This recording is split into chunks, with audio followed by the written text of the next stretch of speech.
Owain was a gifted and talented performer, with a voice so pure and true that he could reach not only the heart, but the very soul of his audience.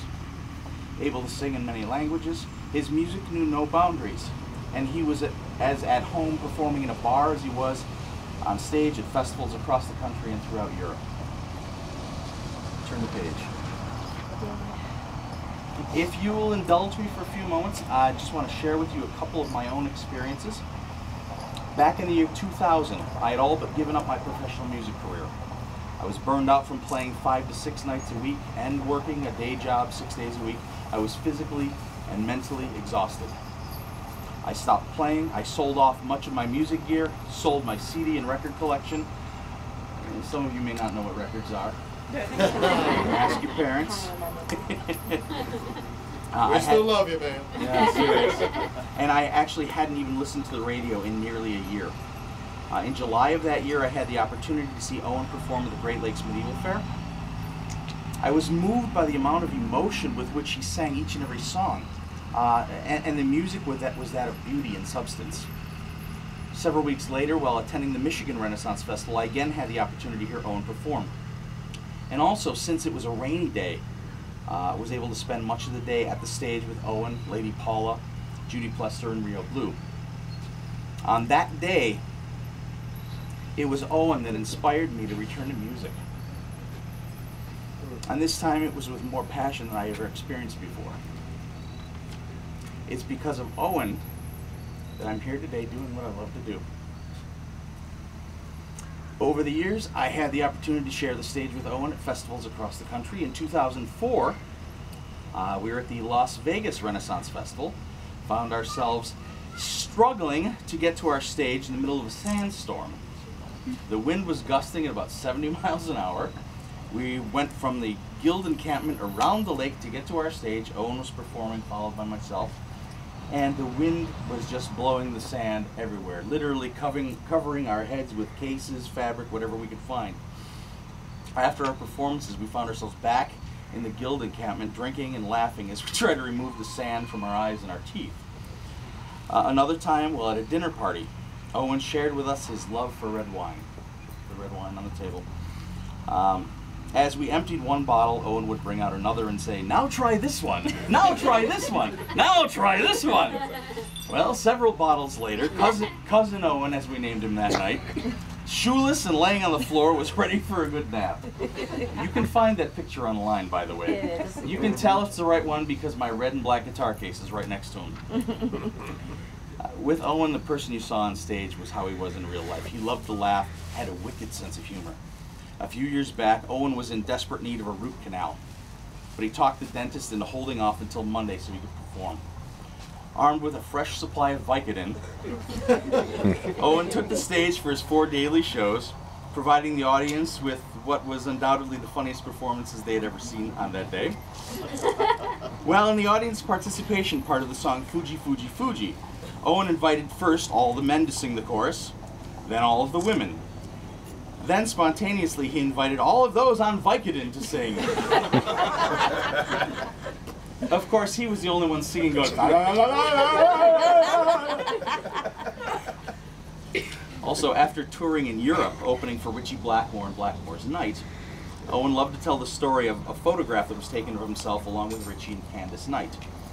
He noted how in the photo, Candace's teeth were so sparkling white, and his own teeth, due to his love of red wine, were yellow and stained.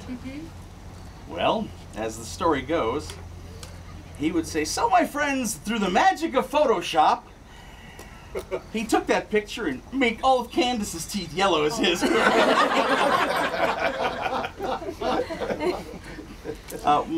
most recent story I have of Owain this year, just a few weeks ago at Great Lakes, he told a story, that of his longtime friend and percussionist, Rio Blue, explaining that Rio's doctor had recently changed his medication. You see, he had been taking Viagra, but now switched to Fix-A-Flat. Not only was it cheaper, but it lasted a lot longer.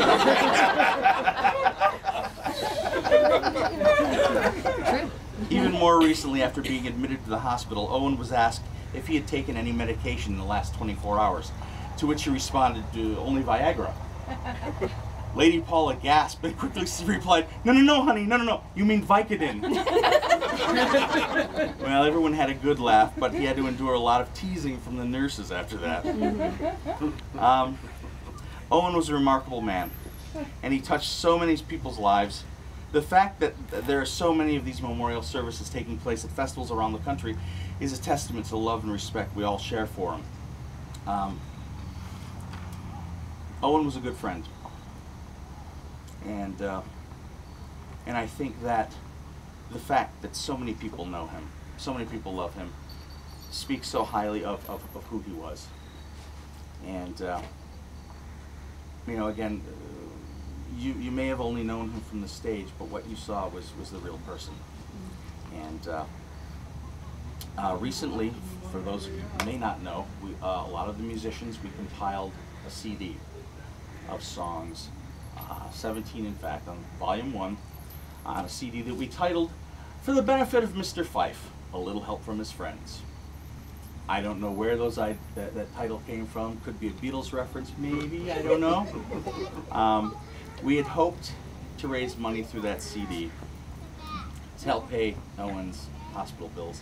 Instead, we're hoping to pay his funeral expenses.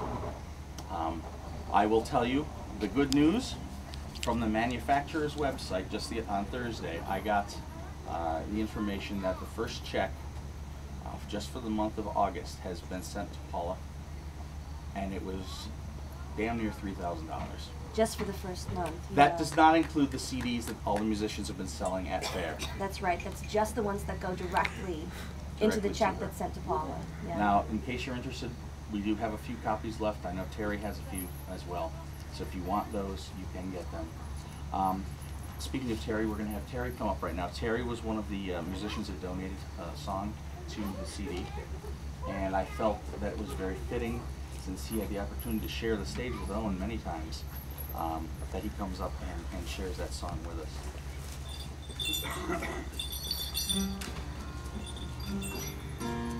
Thank you, Plunder Dog. This song was perfect for the CD. It's a poem by Arthur O'Shaughnessy, a couple hundred years old. Nobody's ever put it to music. It's called The Wandering Minstrels, and it tells the story of how at one time minstrels carried the news, and then they found they could influence the news with the songs that they sang, and it was just perfect for Owain. He was the consummate minstrel. Much like Vinny, Owain spurred me on to continue doing what I do, because he showed me it could be done loving the music that you do, and people will love it as well.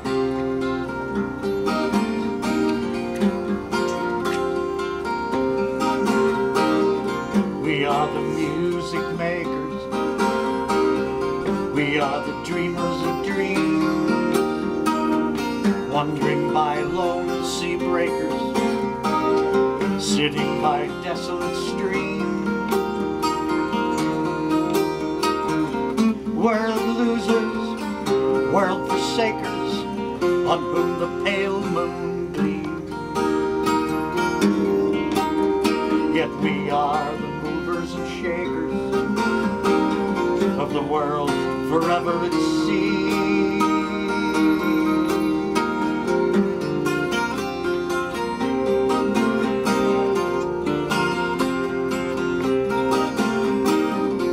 Wonderful, deathless ditties, we build up the world's great city out of a fabulous story. We built an empire's glory. One man with a dream and pleasure can go forth and conquer the crown. Song's measure can trample an empire down.